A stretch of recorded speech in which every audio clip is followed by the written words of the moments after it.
Oke, Assalamualaikum warahmatullahi wabarakatuh semuanya. Selamat pagi, siang, sore, malam. Nah, ini pada hari ini, pada pertemuan ini kita akan mulai ya membahas mengenai konseling kerja. Jadi kita hari ini pertemuan terakhir di sebelum semesteran ya, ujian tengah semester. Kita akan membahas mengenai konseling kerja. Sebelumnya kita sudah pernah membahas masalah proses ya, coaching dan lain sebagainya ya. Terus kemudian model-model coaching itu sendiri. Nah, hari ini kita akan bahas mengenai konseling kerja yang ada di workplace ya, atau kantor atau tempat kerja. Nah, untuk pengertiannya sendiri, workplace counseling is an employee support intervention. Ya, jadi ini adalah intervensi, support intervensi atau dukungan intervensi yang diberikan kepada karyawan. Ya, that is usual short, ya kan? Ini short term. Jadi biasanya ini adalah short term dalam artian dalam jangka pendek, ya. Nah, yang provide apa? Independent, ya, yang menyediakan keindependenan ya, specialist resource for people working across all sector. Jadi ini adalah yang mengkoneksikan gitu ya, yang mengkoneksikan orang-orang yang bekerja gitu ya, sehingga semua sektor itu saling berkesinambungan. And in all working environment, dan juga membahas mengenai support ya, intervensi support yang berada pada lingkungan pekerjaan. Oke, itulah yang dimaksud dengan workplace counseling. Okay. The counseling process is about providing, ya, menyediakan, providing a sounding board for an employee. Jadi counseling process atau proses dari counseling itu sendiri itu merupakan sebuah kayak wadah bagi karyawan-karyawan untuk memberikan giving them a safe place to talk about issues. Jadi memberikan mereka tempat yang aman, tempat yang nyaman gitu ya, wadah-wadah yang diberikan untuk para karyawan, sehingga karyawan ini mempunyai tempat aman dan nyaman untuk menuangkan atau menumpahkan masalah mereka atau ketakutan-ketakutan mereka yang ketika di mana pada saat itu mereka berada di sebuah lingkungan pekerjaan, ya. And allowing counselor, ya, dan allowing counselor to help them, jadi memungkinkan untuk konselor. Nah, konselornya ini siapa? Nah, ini bisa jadi seorang profesional atau psikolog ya, atau konselor-konselor di bidang lain, bukan psikolog misalnya gitu ya, misalnya konselor SDM ya, itu ada. Terus kemudian atau bahkan atasannya sendiri yang sudah tersertifikasi sebagai seorang konselor. Itu untuk membantu mereka menemukan gitu ya solusi, membantu mereka menemukan solusi atas problem-problem yang mereka rasakan, atau bukan hanya menemukan tapi mengembangkan gitu ya, mengembangkan pemikiran-pemikiran mereka untuk menemukan jalannya gitu ya, untuk menemukan jalan keluar dari masalah mereka sendiri. Nah, inilah gunanya konselor. Nah, siapa konselor itu? Kemarin kita sudah bahas sedikit. Konselor itu bisa jadi atasannya ya, bisa jadi orang luar juga. Tapi kalau atasannya ini adalah konselor yang memang sudah tersertifikasi. Kalau memang dia bisa menjadi seorang konselor, jadi tidak sembarangan orang. Kemudian profesional, bisa psikolog ya, yang sudah memiliki sertifikasi dalam bidang tertentu. Misalnya di sini konselor pekerjaan dalam bidang SDM, berarti yang dicari adalah psikolog-psikolog konselor yang mempunyai sertifikasi dalam bidang SDM ya, atau di bidang-bidang lainnya. Oke. Nah, konselor ini it's not about giving advice ya, but about providing a non-judgmental. Jadi empathetic ya, and accessible means to allow an employee to find a way forward. Jadi ini bukan kayak kita sudah pernah nonton ya mengenai Fox dengan si All itu ya, burung hantu sama rubah, yang dia tidak memberikan kayak advising, tidak memberikan saran ya udah kamu nyebrang menggunakan akal sehatmu misalnya gitu. Nah, tapi dia mencoba untuk menarik semua problem-problem yang ada di mind-nya dulu, yang ada di inside his mind first, ya. Jadi dia mencoba untuk menarik, mengulang lagi gitu ya, mengulang lagi kejadian-kejadian yang memang sudah ada terlebih dahulu, kemudian kejadian-kejadian tersebut akhirnya dibentuk sebuah rangkaian problematika ya. Terus kemudian rangkaian inilah yang akhirnya bisa membantu si Fox tadi atau employee ya bisa kita bilang atau karyawan untuk apa? Untuk menemukan jalannya sendiri ya, to find a way forward. Jadi bisa dia nggak perlu dikasih tahu, nggak perlu di-advising harus seperti apa, tapi dia akan menemukan jalannya sendiri. Dia akan oh ternyata yang benar itu adalah memecahkan masalah dengan seperti ini, gitu ya. Nah disinilah fungsi atau peranan dari konselor that help people atau that help employee to find a way to their problems ya. Nah, oke, di sini ada tulisannya ya, counseling it's not the same with the advising. Oke, hambatan bekerja ya. Nah, sebenarnya masalah-masalah apa sih yang sering dihadapi oleh karyawan sehingga konselor itu harus memiliki keahlian-keahlian khusus, salah satunya adalah memahami hambatan bekerja bagi seorang karyawan. Oke. Hambatan bekerja pertama, ya karyawan itu tidak paham akan tugasnya apa, sehingga karena dia nggak paham, ya akhirnya dia tidak memiliki knowledge ya, kemampuan bahkan skill-skill tertentu yang seharusnya dia miliki, tapi karena ketidakpahaman itu membuat misunderstanding antara job desk-nya dengan skill atau kemampuan yang dimiliki. Kemudian perilaku kerja ya. Perilaku kerja ini salah satu behavior yang sangat penting gitu ya, dimiliki seorang employee. Nah, seorang employee harus memiliki perilaku kerja yang baik tentunya, dan pastinya lagi bukan hanya sekedar baik, karena baik itu relatif ya. Dan ini harus cocok dengan goal dari perusahaan. Perusahaan maunya seperti apa dan dia harus mengikuti apa namanya OB ya, organization behavioral tadi gitu ya. Jadi harus menyesuaikan dengan organization behavioral sehingga membentuklah sebuah perilaku kerja dari karyawan. Nah, perilaku kerja akhirnya menimbulkan masalah ya kalau dia tidak connect ya. Nah, masalah-masalah perilaku kerja ini bisa jadi karena tadi ya deadline suka, misalnya contohnya deadline suka mundur gitu ya, dikasih due date-nya segini terus kemudian mundur-mundur gitu. Nah, sehingga akhirnya menyebabkan perusahaan merugi, nah dan lain sebagainya. Ini akibatnya sangat fatal misalnya. Nah, hal-hal tersebut akhirnya membuat perusahaan harus memberikan coaching ya. Nah, coaching ini apa namanya? Bisa berupa kayak tadi ya 101, dalam artian 101 itu bisa atasan ke bawahan. Nah, ini tidak memerlukan orang luar biasanya. Nah, tapi ada juga coaching dalam bentuk seperti seminar atau dalam bentuk pelatihan gitu. Nah, itu bisa disarankan dalam coaching. Tapi yang pertama dilakukan adalah 101 dengan atasannya. Kemudian untuk konseling perbedaannya. Nah, kalau konseling ini lebih kepada masalah pribadi.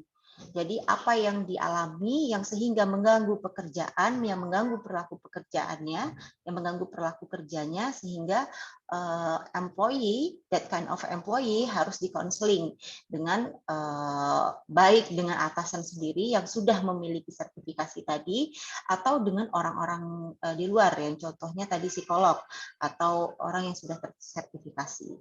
Nah, inilah bentuk-bentuk hambatan kerja yang memang harus dipahami ya, bedanya coaching dengan konseling itu seperti apa. Oke, jadi kalau dia kaitannya dengan pure dengan tugas, atau pekerjaan, maka yang dilakukan adalah coaching. Tapi kalau dia akar masalahnya itu adalah masalah pribadi sehingga mempengaruhi perilaku kerjanya, maka yang dilakukan adalah counseling.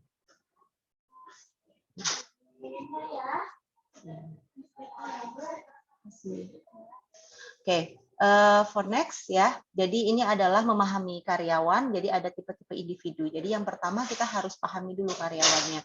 Karyawan kita itu seperti apa sih tipikalnya ya. Jadi jangan asal let's do the coaching process, let's do the counseling process. Jadi bukan seperti itu. Jadi lebih kepada pahami dulu tipe-tipe individu. Nah, di sini ada mampu dan mau. Jadi ini ada dua ya bedanya mampu dan mau. Mungkin mau itu ya willing-nya itu adalah dari keinginan, tapi mampu mungkin bisa jadi dia mau, bisa jadi dia tidak. Nah, oke, kita lihat mau di sini ya. Mau, ini tidak mau ya, tidak mau dan di sini tidak mampu. Ya, ada beberapa karyawan atau tipe-tipe individu di dalam sebuah perusahaan mungkin dia tidak memiliki skill tersebut dan juga tidak mau untuk melakukan pekerjaan tersebut. Jadi sama-sama minus and minus ya. Kemudian mampu dan tapi tidak mau gitu ya di sini. Nah, mampu tapi tidak mau. Dia punya skill-nya, dia punya knowledge-nya, dan dia punya aksesnya dan lain sebagainya, tapi dia tidak mau melakukannya. Oke, melakukan pekerjaan tersebut. Nah, ini mau ya. Mau tapi tidak mampu. Ya, ada orang-orang yang mungkin keinginannya kuat tapi tidak diimbangi oleh skill yang ada. Nah, ini ada yang lebih bagus lagi, mampu dan mau gitu ya. Jadi punya skill, punya knowledge, punya access, terus dan lain sebagainya, dan dia juga mau untuk bekerja. Nah, inilah hal-hal yang memang harus dipahami oleh si konselor terlebih dahulu. Nah, ini ya, tidak mau dan tidak mampu. Yang pertama, tidak dapat mengerjakan tugas sesuai dengan yang diharapkan. Merasa terancam atau takut terhadap tugasnya. Jadi tipikal orang yang tidak mau dan tidak mampu itu seperti apa? Yang ini. Pertama, dia tidak mau melakukan pekerjaannya sesuai apa yang diharapkan oleh perusahaan. Kemudian dia kayak merasa terancam ya, atau takut kalau misalnya dia mengerjakan tugas-tugas tertentu kayak mungkin nanti aku seperti ini, nggak mau nanti aku disalahin, aku salah dan lain sebagainya, karena dia tidak mampu tadi. Akhirnya dia tidak mau mengerjakannya. Kemudian menunda-nunda pekerjaan, ya. Ini tipikal orang-orang kita banyak sekali seperti ini. Tidak menyelesaikan tugas. Nah, ini juga ya, tugas-tugas yang diberikan oleh atasan tidak diselesaikan dengan baik gitu, atau bahkan tidak diselesaikan sama sekali. Jadi gantung. Sering bertanya tentang tugas yang diterima. Nah, ada tipikal-tipikal orang yang ketika dia sering bertanya, ya, ini bisa menjadi dua hal. Yang pertama, apakah dia memang bertanya karena dia tidak mampu ya, atau tidak tahu gitu ya, tidak tahu mengenai tugas-tugas yang diberikan oleh atasannya, atau memang sebenarnya dia hanya untuk menghindari. Ya, nih ada untuk menghindari pemberian tugas. Nah, ini yang harus dipahami oleh konselor. Jadi diamati dulu, diobserv dulu. Defensif dan merasa tidak nyaman, ya. Mungkin ketidaknyamanan ini dikarenakan misalnya dia sedang bermasalah tadi ya, bermasalah dengan hal-hal sifatnya pribadi, bisa di masalah keluarga, di sosialisasi dan lain sebagainya, atau di kolegnya ya, di teman-teman kantornya gitu. Kemudian frustasi juga ya, sering mengeluh nih tipikalnya, orang-orang yang sering mengeluh ini adalah orang-orang yang tidak mampu dan tidak mau. Terus kemudian hanya bekerja seperti yang diperintahkan, ini juga termasuk tipikal orang-orang ini. Takut gagal, ya ini sudah pasti. Oke, sekarang tidak mampu, tapi orangnya mau kerja gitu. Nah, pastinya dia akan menunjukkan kemauan, ya. Dia akan menunjukkan kemauan,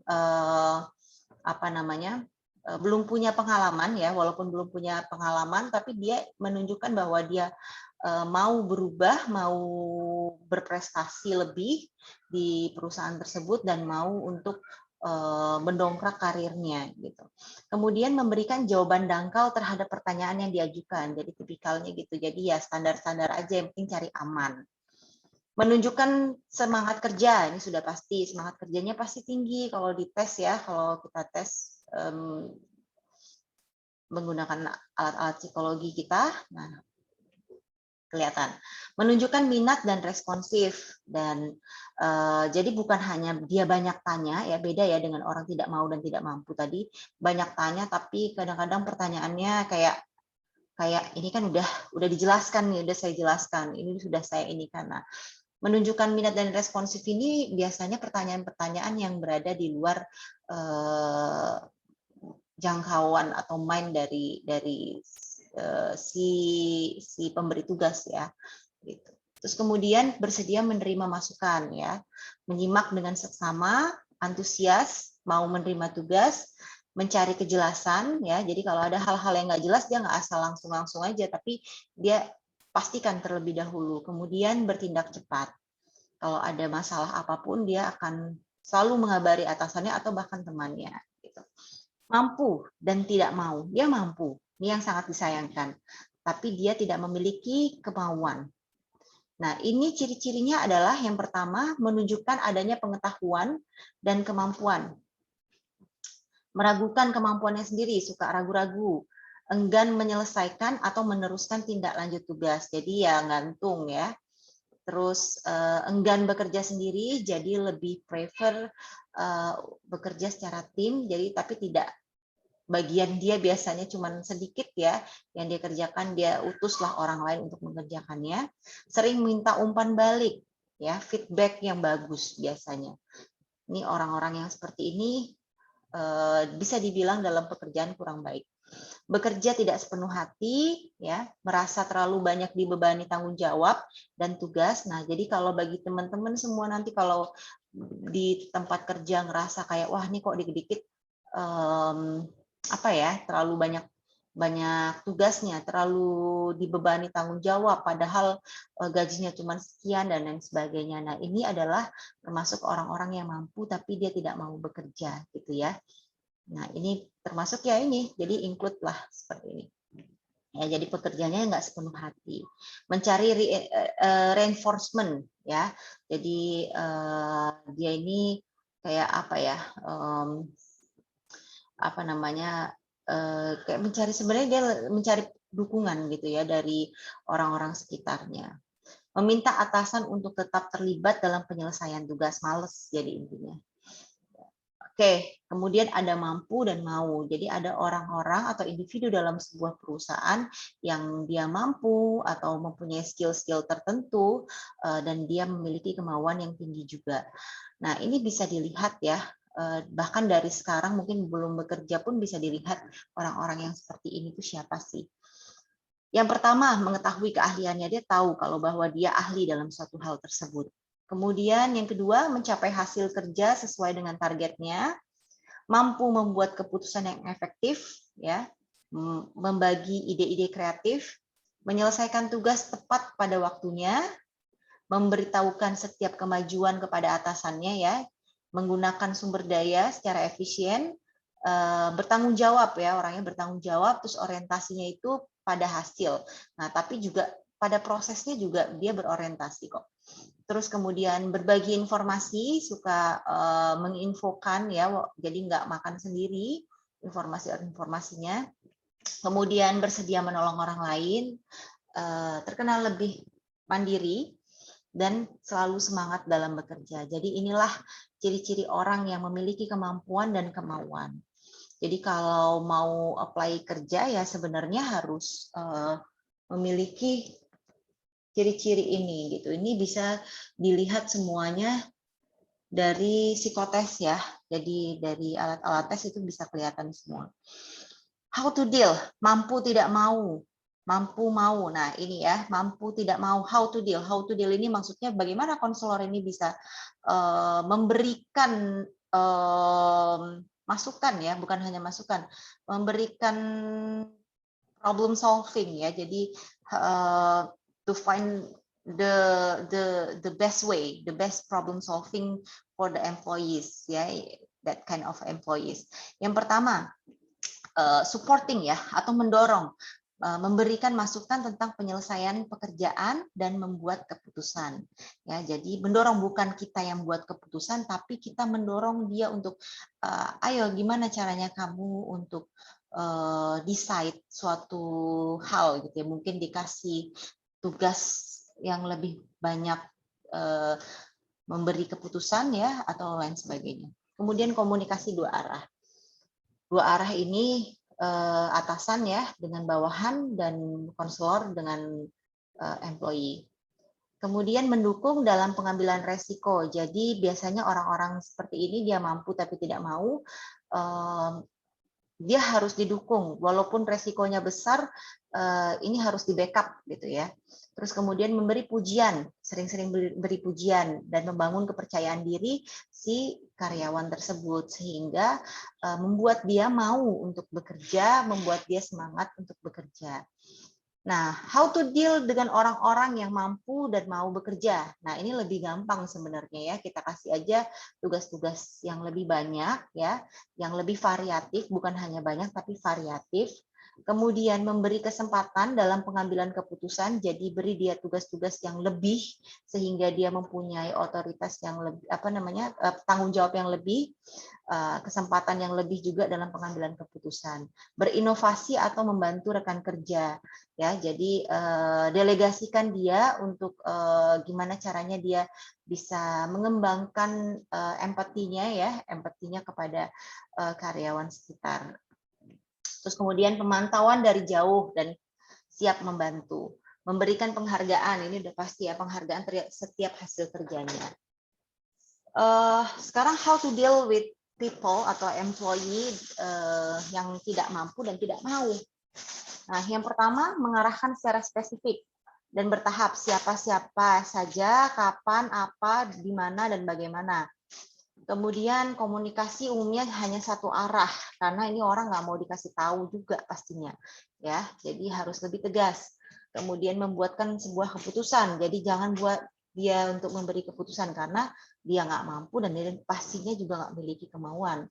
Melakukan pengawasan yang sangat-sangat ketat di sini. Jadi ini agak repot bagi si konselor dan bagi si manajer atau atasannya. Tidak mampu dan memiliki kemauan, how to deal-nya dengan mengarahkan secara spesifik dan bertahap, itu siapa, kapan, apa, di mana, bagaimana. Terus komunikasinya ini lebih dua arah ya, karena dia memiliki kemauan tapi dia hanya tidak mampu saja. Kemudian membuatkan dan menjelaskan keputusan serta memberi kesempatan untuk dia explore the questions more ya. Nah, ini memberi penghargaan. Jadi kita kasih penghargaan dia ya. Jadi biar dia bisa belajar. Oke.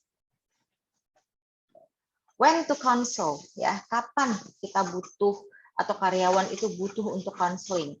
Yang pertama ketika seorang karyawan itu memiliki bad attitude. Ya, bad attitude atau perilaku kerja yang jelek atau buruk. Able but not willing, ya, dia mampu tapi dia tidak memiliki kemauan. Ya, in a stage of denial atau dia resistant gitu ya. Nah, dia itu selalu melakukan penolakan gitu. Jadi kayak bisa menarik diri lah. Nah, ini harus dikonsult. Having a negative attitude on other staff members. Nah, ini lebih ke toxic employee. Nah, biasanya toxic employee ini either dia dikeluarkan atau dia diberi counseling ya. General discipline problem. Nah, ini kalau dia punya masalah kedisiplinan dalam sebuah perusahaan tersebut. Counseling competencies. Jadi kompetensi apa saja yang dibutuhkan ya untuk melakukan counseling bagi si counselor. Yang pertama counseling skill sudah pasti ya. Terus kemudian individual and group assessment skill. Jadi harus punya assessment skill secara grup maupun individu. Group counseling ya, tadi assessment skill. Jadi di assessment dulu ya secara grup maupun secara individu. Bagaimana cara mengasesmennya, kemudian group counseling. Jadi counseling secara grup harus punya kompetensi itu. Terus kemudian development and use of employee employment ya. Jadi punya informasi terkait dengan perkembangan-perkembangan dari perusahaan mentreatment karyawan tersebut seperti apa. Computer related skill ya, ini sudah pasti kita harus bisa menggunakan komputer ya secara umum dan khusus. Kemudian employment, plan development, implementation, case management. Jadi harus punya skill dalam melakukan perencanaan pengembangan karir ya, implementasi dan kasus-kasus dalam hal manajemen perusahaan. Nah, ini harus dikuasai. Placement skill. Nah, ini juga melakukan rekrutmen, seleksi ya, itu sudah pasti placement ya. Nah, tapi melakukan seperti analisis jabatan dan lain sebagainya. Nah, ini diperlukan dalam counseling kompetensi. Community relationship skill juga perlu, workload management and intra office ya, relationship skills juga diperlukan. Jadi sebenarnya apa namanya ya, secara analisis jabatan job desk-nya masing-masing itu seperti apa, kemudian hubungan antara baik secara inter office-nya juga lebih bagus gitu ya. Nah, bukan lebih bagus, maksudnya memiliki skill-skill intra relationship, office relationship. Jadi antara pekerja itu seperti apa, antara pekerja dengan atasan seperti apa, antara atasan pekerja dengan hubungannya dengan perusahaan itu seperti apa. Nah, ini harus memiliki skill tersebut. Professional development skill, ethical and legal issue. Jadi perlu tahu tentang hukum, tentang etik-etik yang ada di perusahaan.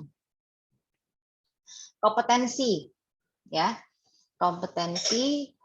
Oke, kompetensi kognitif ya. Pertama mendiagnosis dulu, kita diagnosis kompetensi kognitif kita apa, memahami situasi dulu, kemudian adaptasi. Nah, ini kompetensi perilaku. Kita sesuaikan perilaku dan pemanfaatan sumber daya. Kemudian setelah diadaptasi, kemudian baru dikomunikasikan, disampaikan gagasan secara efektif dan bagaimana sih sebenarnya proses-prosesnya. Seperti itu. Oke, terima kasih. Next meeting ya, kita akan membahas mengenai counseling proses lebih dalam lagi. Nah, ini hanya pembahasan mengenai ini ya, pemahaman mengenai counseling in workplace. Oke, assalamualaikum warahmatullahi wabarakatuh.